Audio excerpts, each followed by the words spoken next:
Good morning friends. I am advocate Amit Kumar Gupta. अपने income tax के cases की सीरीज में आज जो केस हम लोग डिस्कस करेंगे वो अकाउंट्स में कंसिस्टेंसी के प्रिंसिपल को लेकर के है।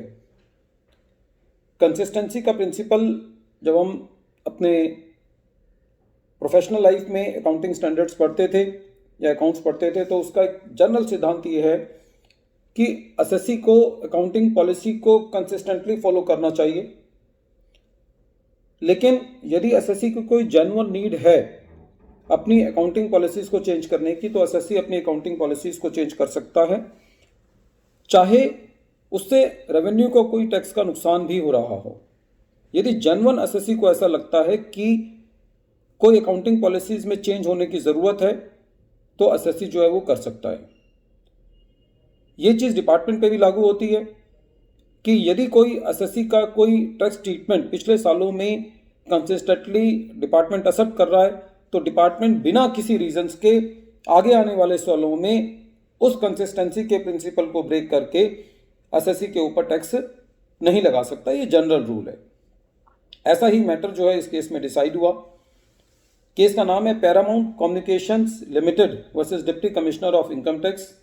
ये मैटर 15 जून 2021 को डिसाइड किया गया और matter 90 ITAT tribunal page number 20 पे रिपोर्ट हुआ। मैटर दिल्ली ITAT ने डिसाइड किया और ये मैटर जो है वीडियो कॉन्फ्रेंसिंग के द्वारा डिसाइड किया गया। मैटर F बेंच ने डिसाइड किया। फ्रेंड्स, केस के फैक्ट्स बहुत इंटरेस्टिंग हैं। इस केस के अंदर पिछले सालों में एसएससी जब भी अपनी फॉरेन एक्सचेंज इनकम दिखा रहा था, जो कि डिफरेंस की वजह से इनकम होती है, तो एसएससी उसको अपनी इनकम में ले रहा था और डिपार्टमेंट जो है उस पर टैक्स रेगुलरली ले रहा था। और ऐसा भी 1-2 सालों में हुआ था कि एसएससी को फॉरेन एक्सचेंज लॉस हुआ, जो कि डिपार्टमेंट उसको एक्सेप्ट कर रहा था कि ये एसएससी का फॉरेन एक्सचेंज लॉस है और उसको एक डिडक्शन के बतौर एसएससी जो है वो क्लेम कर रहा था। लेकिन during the year assessing officer साहब को ये लगा कि नहीं, ये फॉरेन एक्सचेंज लॉस जो है वो एसएससी को नहीं मिलना चाहिए। और एसएससी के कहने के बाद भी कि ये एसएससी जो है वो अपने अकाउंटिंग स्टैंडर्ड 11 के हिसाब से अपने अकाउंट्स बना रहा है और डिपार्टमेंट ने पिछले सालों में भी एसएससी का वर्जन एक्सेप्ट किया है, तो there was no reason for the assessing officer for not accepting the version of the SSC that foreign exchange loss should be taken as a revenue expenditure into the books of the SSC. But the assessing officer did not convince with the contention of the SSC and made the disallowance of the foreign exchange loss in the books of the SSC. The SSC went to the CIT appeal, but the CIT appeal also did not give any favor to the SSC. So the SSC was bound to file the appeal into the ITAT. ITAT के पास जब matter गया तो ITAT ने देखा कि पिछले सालों में SSC ने अपना फॉरेन एक्सचेंज इनकम अपनी बुक्स में दिखाया, डिपार्टमेंट ने वो इनकम पे टैक्स लिया। कुछ साल ऐसे थे जब एसएससी ने अपने फॉरेन एक्सचेंज लॉस को अपने बुक्स में रेवेन्यू एक्सपेंडिचर के बतौर ट्रीट किया और डिपार्टमेंट ने उसको अलाउ भी किया एसएससी के एज ए रेवेन्यू एक्सपेंडिचर। तो करंट ईयर में जो कि मैटर इन्वॉल्व था उस केस में कोई भी ऐसे फैक्ट्स नहीं थे जो कि बदलाव हुए थे। सर्कमस्टांसेस में कोई बदलाव नहीं था। ITAT ने देखा कि एसएससी जो है वो अकाउंटिंग स्टैंडर्ड 11 के हिसाब से अपनी बुक्स मेंटेन कर रहा है, जो कि ये कहता है कि जो फॉरेन एक्सचेंज रेवेन्यू है या इनकम है वो प्रॉफिट एंड लॉस में ट्रीट की जानी चाहिए यदि वो प्रॉफिट एंड लॉस के आइटम से रिलेटेड है। तो इस केस के अंदर भी कंसिस्टेंसी के प्रिंसिपल को फॉलो करते हुए दिल्ली ITAT ने ये डिसीजन दिया कि जो एसएससी ने अपना फॉरेन एक्सचेंज लॉस अपनी बुक्स में एज ए डिडक्शन क्लेम किया है वो एसएससी को मिलना चाहिए।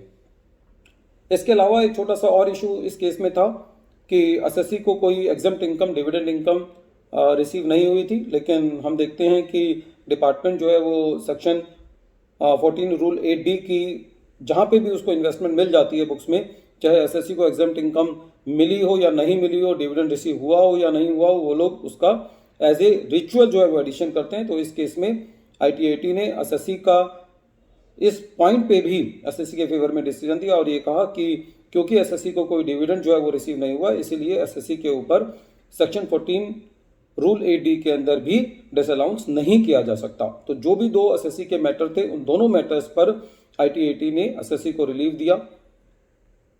कंसिस्टेंसी का प्रिंसिपल बहुत इंपॉर्टेंट है। यदि पिछले सालों के अंदर डिपार्टमेंट एसएससी के एक वर्जन को मान रहा है और कोई सर्कमस्टांसिस में कोई बदलाव नहीं है, तो डिपार्टमेंट जो है for the sake of fancy of the assessing officer can not change the concept of consistency and take another treatment for any expenditure.